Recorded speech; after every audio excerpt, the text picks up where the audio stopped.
warahmatullahi wabarakatuh. Baiklah, di sini saya akan menjelaskan tentang kurikulum merdeka.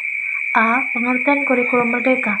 Kurikulum merdeka merupakan kurikulum dengan pembelajaran intrakurikuler yang beragam, di mana konten akan lebih optimal agar peserta didik memiliki cukup waktu untuk mendalami konsep dan penguatan kompetensi.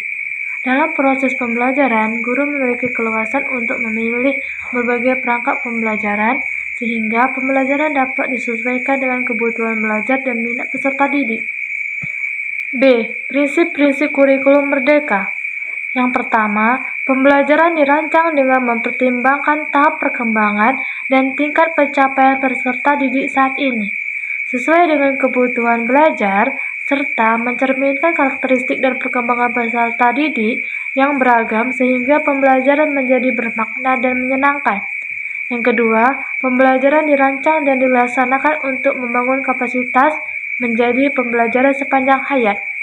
Yang ketiga, proses pembelajaran mendukung perkembangan kompetensi dan karakter peserta didik secara holistik. Yang keempat, pembelajaran yang relevan, yaitu pembelajaran yang dirancang sesuai konteks lingkungan dan budaya peserta didik, serta melibatkan orang tua dan komunitas sebagai mitra. Dan yang kelima, pembelajaran berorientasi pada masa depan yang berkelanjutan. C. Model-model pembelajaran kurikulum merdeka. Berikut beberapa model-model pembelajaran kurikulum merdeka, yaitu yang pertama, pembelajaran berbasis proyek. Model ini memungkinkan siswa untuk memilih proyek-proyek yang mereka minati yang sesuai dengan tujuan pembelajaran. Mereka akan belajar sambil mengerjakan proyek-proyek ini, memungkinkan pengembangan keterampilan praktis dan pemecahan masalah. Yang kedua, pembelajaran berbasis masalah. Dalam model ini, siswa mengidentifikasikan masalah dunia nyata dan berkolaborasi untuk mencari solusi. Mereka belajar secara mendalam saat mereka berusaha menyelesaikan masalah tersebut. Yang ketiga, pembelajaran kolaboratif. Model ini mendorong kerjasama antara siswa dalam mencapai tujuan pembelajaran. Mereka bekerja sama dalam kelompok untuk berdiskusi, mengajukan pertanyaan, dan mencari jawaban bersama. Yang keempat, pembelajaran mandiri. Siswa memiliki kebebasan untuk merencanakan, mengatur, dan mengelola pembelajaran mereka sendiri. Mereka memilih topik, sumber belajar, dan cara belajar sesuai dengan minat dan kebutuhan pribadi. Yang kelima, pembelajaran berbasis teknologi. Dalam era digital, model ini mengintegrasikan teknologi dalam pembelajaran. Siswa dapat menggunakan perangkat lunak, aplikasi, dan sumber daya online untuk mendukung pembelajaran mereka.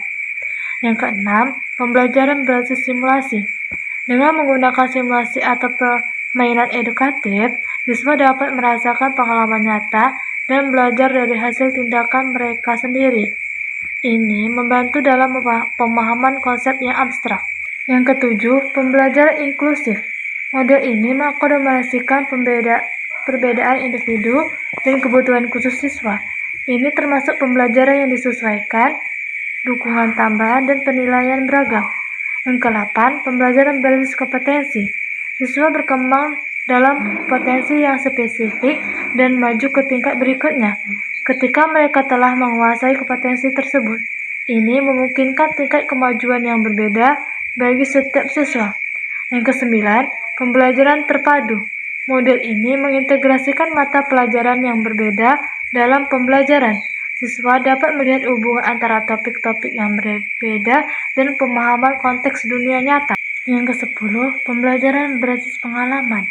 Siswa belajar melalui pengalaman langsung seperti kunjungan lapangan, magang, atau proyek nyata. Ini memberikan pemahaman yang mendalam dan relevan. D. Kelebihan dan kekurangan kurikulum merdeka. Kurikulum merdeka memiliki beberapa kelebihan antara lain. Yang pertama, mendorong siswa untuk menjadi lebih aktif, kreatif, inovatif, dan mandiri dalam belajar. Yang kedua, mengembangkan kompetensi dasar seperti literasi dan numerasi, serta kompetensi abad 21 seperti kolaborasi, komunikasi, kritis, dan kreatif. Yang ketiga, menguatkan nilai-nilai Pancasila dan karakter bangsa melalui proyek penguatan profil pelajar Pancasila. Yang keempat, memberikan ruang bagi guru untuk berkreasi dan berinovasi dalam merancang pembelajaran yang sesuai dengan konteks dan kebutuhan siswa. Yang kelima, menyederhanakan materi pembelajaran sehingga lebih fokus pada konsep-konsep penting dan relevan. Yang keenam, menyesuaikan dengan kondisi khusus pandemi COVID-19 yang memerlukan pembelajaran jarak jauh. Kurikulum Merdeka juga memiliki beberapa kekurangan, yaitu yang pertama, memerlukan kesiapan yang tinggi dari guru, sekolah, orang tua, dan siswa dalam mengimplementasikan kurikulum yang baru. 2. Memerlukan dukungan sumber daya manusia, sarana prasarana, anggaran, dan teknologi yang memadai untuk melaksanakan pembelajaran yang berkualitas. 3. Memerlukan sosialisasi, pelatihan, bimbingan, evaluasi, dan pengawasan yang intensif dari pemerintah terkait kurikulum yang baru. 4. Memerlukan penyesuaian dengan standar nasional pendidikan, ujian nasional, perguruan tinggi, dunia kerja, dan masyarakat luas terkait kurikulum yang baru. Penilaian kurikulum Merdeka. Berikut beberapa penilaian dalam kurikulum Merdeka, yaitu yang pertama, penilaian formatif. Penilaian formatif adalah salah satu aspek penting dalam kurikulum Merdeka.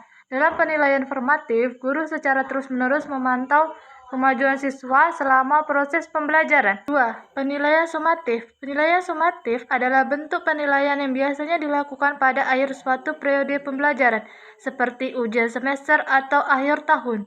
3. Penilaian proyek. Penilaian proyek adalah salah satu aspek yang sangat dianjurkan dalam kurikulum Merdeka. Siswa diberikan tugas untuk membuat proyek atau karya yang mencerminkan pemahaman mereka terhadap materi pembelajaran. 4. Portofolio siswa. Portofolio siswa adalah kumpulan karya atau tugas yang mewakili perkembangan siswa sepanjang suatu periode pembelajaran. 5. Penilaian berbasis kinerja. Penilaian berbasis kinerja adalah bentuk penilaian yang menilai kemampuan siswa dalam menjalankan tugas atau situasi tertentu yang mirip dengan dunia nyata. Ini bisa mencakup simulasi, latihan praktis, atau ujian praktek. Manfaat kurikulum Merdeka. Adanya kurikulum Merdeka bukan hanya sebagai penyempurna kurikulum sebelumnya, akan tetapi memiliki manfaat lain, yaitu yang pertama, lebih fokus dan sederhana. Yang kedua, jauh lebih merdeka. Yang ketiga, lebih interaktif. Yang keempat, mengurangi beban guru. Yang kelima, disederhanakannya RPP. Yang keenam, menciptakan belajar lebih menyenangkan. Yang ketujuh, bebas berekspresi. Yang kedelapan, meningkatkan kompetensi guru. Yang kesembilan, kemerdekaan guru. Yang kesepuluh, tidak menuntut siswa menjadi sama. Yang kesebelas, mendukung inovasi guru dalam mengajar.